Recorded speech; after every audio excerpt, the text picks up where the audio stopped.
హబ్బులు పనిచేస్తున్నాయి. వీటిలో 33,352 మంది శిక్షణ పొందారు. PMKVY 2.0 నుంచి 4.2 పథకం క్రింద 80,898 యువతకు శిక్షణ, 33,715 మందికి ప్లేస్మెంట్స్ అందజేయడం జరిగింది. ఇప్పుడు మన ముందుకు కదలి వస్తోంది మానవ వనరుల అభివృద్ధి శాఖ శకటం. అక్షరంతో పునాది, ఆవిష్కరణలతో భవిష్యత్తు, విద్యా వికాసం, నైపుణ్య ప్రకాశం. ఆంధ్రప్రదేశ్ ప్రభుత్వం విద్యా రంగంలో సమగ్ర మార్పు, ఆధునికత, సమాన అవకాశాల లక్ష్యంతో సరికొత్త డిజిటల్ విద్యా విప్లవాన్ని ప్రారంభించింది. Leap learning excellence in Andhra Pradesh అనే కార్యక్రమం ద్వారా పాఠశాల విద్యలో ప్రాథమిక స్థాయి నుంచే నాణ్యత ప్రమాణాలను పెంచి foundational literacy and numeracy guarantee క్రింద 3వ తరగతి వరకు ప్రతి విద్యార్థి చదవటం, రాయటం, ప్రాథమిక గణిత నైపుణ్యాలు సాధించేందుకు చర్యలను తీసుకుంటోంది గౌరవనీయులైన ముఖ్యమంత్రి గారి నేతృత్వంలో సమర్థమైన రాష్ట్ర ప్రభుత్వం. అదిగో ఇప్పుడు మన ముందుకు కదిలి వస్తోంది పరిశ్రమల శాఖ శకటం. పెట్టుబడుల ద్వారా ఉపాధి, పెట్టుబడులు, ఉపాధి, ఆవిష్కరణ అనే త్రివేణి సూత్రంతో పారిశ్రామిక రంగంలో విప్లవాత్మక మార్పులకు నాంది పలుకుతోంది కూటమి ప్రభుత్వం. గౌరవ ముఖ్యమంత్రి శ్రీ నారా చంద్రబాబు నాయుడు గారి నాయకత్వంలో రాష్ట్ర ఆర్థిక అభివృద్ధి, ఉపాధి సృష్టి, పెట్టుబడుల ప్రోత్సాహమే లక్ష్యంగా పెట్టుబడుల ద్వారా ఉపాధి అనే సూత్రాన్ని ప్రధాన విధానంగా తీసుకొని మన ముందుకు సాగుతోంది కూటమి ప్రభుత్వం. 10 సూత్రాలలో ఒకటిగా పెట్టుబడుల ద్వారా ఉపాధిని సృష్టించే విధానంగా ఈ శకటం రూపుదిద్దుకుంటోంది. అదిగో ఇప్పుడు మన ముందుకు అంగరంగ వైభవంగా కదిలి వస్తోంది ఆంధ్రప్రదేశ్ పర్యాటక శాఖ శకటం. ఆంధ్రప్రదేశ్ వారసత్వం, ప్రకృతి, సాహస యాత్రల యొక్క పయాణం, రాష్ట్ర సాంస్కృతిక వైభవం, ప్రకృతి అందాలు, సాహస అనుభవాలు, గిరిజన సంప్రదాయాల సమ్మేళనాన్ని ప్రతిబింబిస్తూ మన ముందుకు ఈ శకటం కదిలి వస్తోంది. వారసత్వం, సాహస యాత్రలు, ప్రకృతి సౌందర్యం, గిరిజన సంస్కృతి అనే 4 అంశాల సమన్వయంతో ఆంధ్రప్రదేశ్ను ఒక సంపూర్ణ పర్యాటక గమ్యస్థానంగా ప్రపంచానికి పరిచయం చేస్తోంది. Andhra Pradesh journey through heritage, nature and adventure అనే థీమ్తో రూపొందించిన ఈ శకటం రాష్ట్రాన్ని సమగ్ర పర్యాటక గమ్యస్థానంగా ప్రపంచానికే పరిచయం చేస్తోంది. రాష్ట్రాన్ని పూర్తిగా కరువు రహితంగా మార్చే దిశగా ఒక సమగ్ర, సమీకృత నీటి భద్రత ప్రణాళికతో మన ముందుకు వస్తోంది జల వనరుల అభివృద్ధి శాఖ శకటం. నీటి భద్రత, శాస్త్రీయ ప్రణాళిక, కరువు నివారణ అనే అంశాలతో ఈ సమగ్ర ప్రణాళిక రూపొందించబడింది. స్వర్ణాంధ్రప్రదేశ్ 2047లో నీటి భద్రతకు ప్రత్యేక స్థానం ఇవ్వబడింది. ఆ దిశగా ఈ శకటం రాష్ట్రం యొక్క సమగ్ర జల వ్యవస్థను ఆవిష్కరిస్తూ ప్రతి బిందువు అమూల్యం, ప్రతి బిందువు పంటకు ప్రాణం అనే భావనను ప్రతిధ్వనింపజేస్తోంది. శకటం యొక్క మొదటి భాగంలో ఆనకట్టలు, నీటి నిల్వలు, 2వ భాగంలో నదుల అనుసంధానం, 3వ భాగంలో చైన్ లింకేజ్ సిస్టమ్, 4వ భాగంలో రెయిన్ వాటర్ హార్వెస్టింగ్. అదిగో ఇప్పుడు మన ముందుకు కదిలి వస్తోంది మైక్రో ఇరిగేషన్ శకటం. ప్రతి బిందువుకు అధిక పంట. ఆంధ్రప్రదేశ్ రాష్ట్రం పర్ డ్రాప్ మోర్ క్రాప్ నుంచి పర్ డ్రాప్ మోర్ రిటర్న్స్ వైపు అడుగులు వేస్తూ ప్రతి నీటి బిందువును సద్వినియోగం చేసుకోవడం ద్వారా అధిక పంట దిగుబడులు సాధించాలనే లక్ష్యంతో మైక్రో ఇరిగేషన్ శకటం రూపకల్పన చేయబడింది. భారతదేశంలో మైక్రో ఇరిగేషన్ వ్యవస్థకు పునాది వేసిన టాస్క్ ఫోర్స్ అధ్యక్షుడు ప్రియతమ ముఖ్యమంత్రి శ్రీ నారా చంద్రబాబు నాయుడు గారి నాటిన బీజమే నేడు దేశవ్యాప్తంగా విస్తరించి ఉన్న మైక్రో ఇరిగేషన్ ఉద్యమానికి మూలాధారమైంది. ఇప్పుడు మన ముందుకు కదిలి వస్తోంది భారత జాతీయ పక్షి నాట్యమయూరి నెమలి కిలకిల రావాలతో, జాతీయ జంతువు పులి గాండ్రింపుతో అటవీ శాఖ శకటం. సమృద్ధమైన అటవీ సంపద, విస్తారమైన సముద్ర తీర రేఖ, విభిన్న జీవ వైవిధ్యంతో ప్రకృతి పరంగా ఆంధ్రప్రదేశ్ రాష్ట్రం అపూర్వమైన స్థానం కలిగి ఉంది.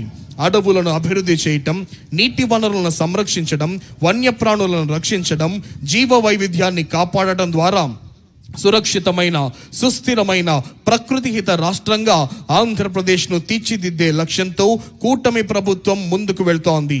ఈ సమగ్ర దృష్టిలో పచ్చదనం, నీటి భద్రత, జీవ వైవిధ్యమే ప్రాధాన్యంగా నడుస్తోంది అటవీ శాఖ. అదిగో ఇప్పుడు మన ముందుకు కదిలి వస్తోంది వ్యవసాయ శాఖ శకటం.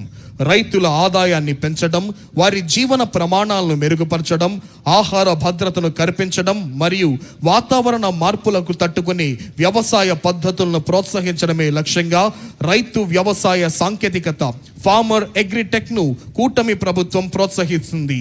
వికసిత్ భారత్ 2047 దార్శనికతకు అనుగుణంగా ఆంధ్రప్రదేశ్ ప్రభుత్వం రూపొందించిన స్వర్ణాంధ్ర 2047 దీర్ఘకాలిక ప్రణాళిక రాష్ట్రాన్ని సంపన్నమైన, సమగ్రతతో కూడిన, పురోగతించిన రాష్ట్రంగా తీర్చిదిద్దడమే లక్ష్యంగా పెట్టుకోవడం జరిగింది. ఇందులో వ్యవసాయ శాఖకు సంబంధించిన ప్రధాన సూత్రం ఫార్మర్ అగ్రిటెక్, అంటే రైతును కేంద్ర బిందువుగా చేసుకొని సాంకేతికత ఆధారిత సుస్థిర వ్యవసాయ మార్పు, రైతు ఆదాయం పెంపు కోసం ప్రభుత్వం పంచసూత్రాలను ఇమిడి చేసింది. ఇప్పుడు మన ముందుకు కదలి వస్తోంది ఆంధ్రప్రదేశ్ యొక్క మత్స్య శాఖ శకటం. Aqua hub of India, blue revolution వైపు మన ఆంధ్రప్రదేశ్ ప్రయాణం. కూటమి ప్రభుత్వం చేపట్టిన సుస్థిర మత్స్య పద్ధతులు, సముద్ర సంరక్షణ చర్యలు, ఆవిష్కరణాత్మక ఆక్వా వ్యవస్థలతో ఆంధ్రప్రదేశ్ భారతదేశానికే ఆదర్శంగా నిలుస్తోంది. ఆంధ్రప్రదేశ్ రాష్ట్రం దేశంలోనే ప్రముఖమైన ఆక్వా క్యాపిటల్ ఆఫ్ ఇండియా, మత్స్య సంపదలో అగ్రగామిగా రాష్ట్రంగా ఎదిగి భారతదేశంలో బ్లూ రెవల్యూషన్ కి మార్గదర్శకంగా నిలిచింది. రాష్ట్రంలో చేపల పెంపకం, సముద్ర జీవన సంరక్షణ వంటి కార్యక్రమాలను ఈ శకటం మనకు చూపిస్తోంది. అదిగో ఇప్పుడు మన ముందుకు కదలి వస్తోంది మౌలిక సదుపాయాలు మరియు పెట్టుబడుల శాఖ శకటం ఆంధ్రప్రదేశ్ గ్లోబల్ బెస్ట్ లాజిస్టిక్స్. సమగ్ర మౌలిక సదుపాయాల అభివృద్ధి, బలమైన పోర్ట్ నెట్వర్క్, ఆధునిక రవాణా వ్యవస్థల ద్వారా రాష్ట్రాన్ని గ్లోబల్ లాజిస్టిక్స్ హబ్గా తీర్చిదిద్దే దిశగా దృఢంగా ముందుకు సాగుతోంది కూటమి ప్రభుత్వం. ప్రణాళికాబద్ధమైన మౌలిక వసతుల కల్పనతో ఆంధ్రప్రదేశ్ దేశ ఆర్థిక వ్యవస్థలో కీలక వాణిజ్య కేంద్రంగా ప్రపంచ లాజిస్టిక్స్ రంగంలో ప్రముఖ స్థానాన్ని సాధించింది.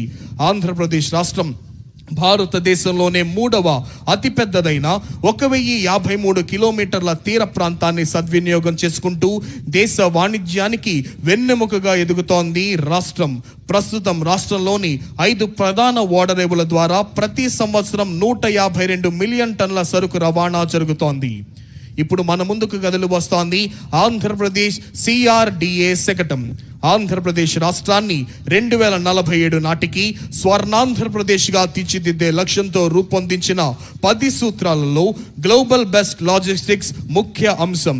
ఈ దిశగా రాష్ట్ర ప్రభుత్వం రాజధాని అమరావతిని అంతర్జాతీయ ప్రమాణాల మౌలిక వసతులతో సమగ్ర రవాణా సదుపాయాలకు కేంద్రంగా అభివృద్ధి చేస్తోంది.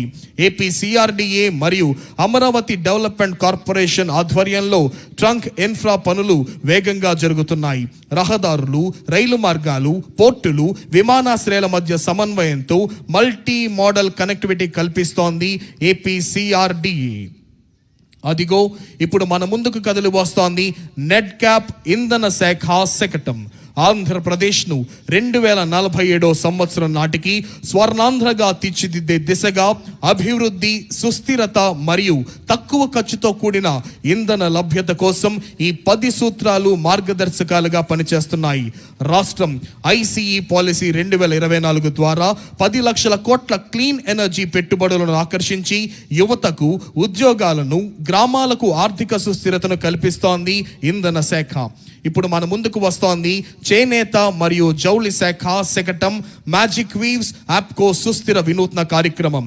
ఈ కార్యక్రమం సమాజ చర్చలకు ఒక సుస్థిర వేదికగా నిలుస్తోంది. అనాథలు మరియు బలహీన వర్గాల పిల్లలకు బ్యాగ్ స్టిచ్చింగ్, కటింగ్, డిజైనింగ్, నాణ్యత, ఖర్చు లెక్కింపు వంటి శిక్షణలు అందిస్తోంది. చైల్డ్ వెల్ఫేర్ సంస్థలు మరియు NGOల సహకారంతో శిక్షణ పొందిన లబ్ధిదారులకు యాప్కో యంత్రాలు, మౌలిక వసతులు, మార్కెట్ అనుసంధానం అందించి తయారైన ఉత్పత్తులను తన అవుట్లెట్లు మరియు ప్రదర్శనల ద్వారా విక్రయిస్తోంది. దీని ద్వారా వారికి నాణ్యమైన పారితోషికం, ఆత్మవిశ్వాసం, సామాజిక గౌరవం లభిస్తోంది. అనాథ బాలలను సృజనాత్మక భాగస్వామ్యులుగా మలచడమే ఈ యొక్క పథకం లక్ష్యం. అదిగో అంగరంగ వైభవంగా మన ముందుకు వస్తోంది ఉద్యాన శాఖ శకటం. రైతు ఆదాయం, విలువ జోడింపు, సుస్థిర వ్యవసాయం, పచ్చదనం. ఉద్యాన శాఖ శకటం రాష్ట్ర ఉద్యాన రంగ అభివృద్ధికి ప్రతిరూపం. కొబ్బరి నుంచి కోకో వరకు, వెదురు నుంచి కాఫీ వరకు, రాయలసీమ నుంచి అరకు వరకు రైతు ఆదాయం పెంపు, పర్యావరణ సమతుల్యత, సుస్థిర అభివృద్ధి దిశగా రాష్ట్రం దృఢంగా ముందుకు సాగుతోంది. రాష్ట్రం సాధించిన ఉద్యాన విజయాలను, గ్రామీణ ఆర్థికాభివృద్ధి, పర్యావరణ సంరక్షణ, రైతు సంక్షేమాన్ని ఈ శకటం ప్రతిబింబిస్తుంది. ప్రోడక్ట్ పర్ఫెక్షన్ అనే భావంతో. అదిగో ఇప్పుడు మన ముందుకు కదిలి వస్తోంది స్వచ్ఛాంధ్ర కార్పొరేషన్ శకటం. 2047 నాటికి ప్రతి పౌరుడికి శుభ్రమైన పరిసరాలు, పచ్చదనం, ఆరోగ్యవంతమైన జీవనం, ఆర్థిక సంపద మరియు ఆనందమయ భవిష్యత్తు అందించాలనే సత్సంకల్పంతో స్వచ్ఛ, సుస్థిర, ప్రకృతిహిత రాష్ట్రంగా ఆంధ్రప్రదేశ్ను తీర్చిదిద్దాలనే దృఢ సంకల్పంతో కూటమి ప్రభుత్వం ముందుకు సాగుతోంది. స్వర్ణాంధ్ర విజన్ 2047లోని 9వ స్తంభమైన స్వచ్ఛ ఆంధ్ర భావన ఆధారంగా రాష్ట్రాన్ని శుభ్రమైన, హరితమైన, ఆరోగ్యకరమైన రాష్ట్రంగా అభివృద్ధి చేస్తోంది రాష్ట్ర ప్రభుత్వం. ఇప్పుడు మన ముందుకు కదిలి వస్తోంది పంచాయతీరాజ్ మరియు గ్రామీణాభివృద్ధి శాఖ శకటం స్వర్ణ పంచాయతీ, స్వచ్ఛ పంచాయతీ. స్వర్ణాంధ్ర విజన్ 2047 లక్ష్య సాధనలో భాగంగా రాష్ట్రాన్ని స్వచ్ఛ ఆంధ్రప్రదేశ్గా మార్చాలనే దృఢ సంకల్పంతో గ్రామీణాభివృద్ధి, పంచాయతీరాజ్ శాఖల విస్తృత స్థాయిలో చర్యలు చేపడుతున్నాయి. గౌరవ ముఖ్యమంత్రి శ్రీ నారా చంద్రబాబు నాయుడు గారి నాయకత్వంలో, గౌరవ ఉప ముఖ్యమంత్రి శ్రీ కొణిదెల పవన్ కళ్యాణ్ గారి మార్గదర్శకత్వంలో ప్రతి గ్రామాన్ని పరిశుభ్రమైన, సుస్థిరమైన స్వర్ణ పంచాయతీగా తీర్చిదిద్దడం ఈ కార్యక్రమాల యొక్క ప్రధాన లక్ష్యం. గ్రామీణ ప్రాంతాలలో పరిశుభ్రత, పర్యావరణ పరిరక్షణ, నీటి నిల్వ, సేంద్రియ వ్యవసాయ అభివృద్ధి దిశగా మహాత్మా గాంధీ జాతీయ గ్రామీణ ఉపాధి హామీ పథకం క్రింద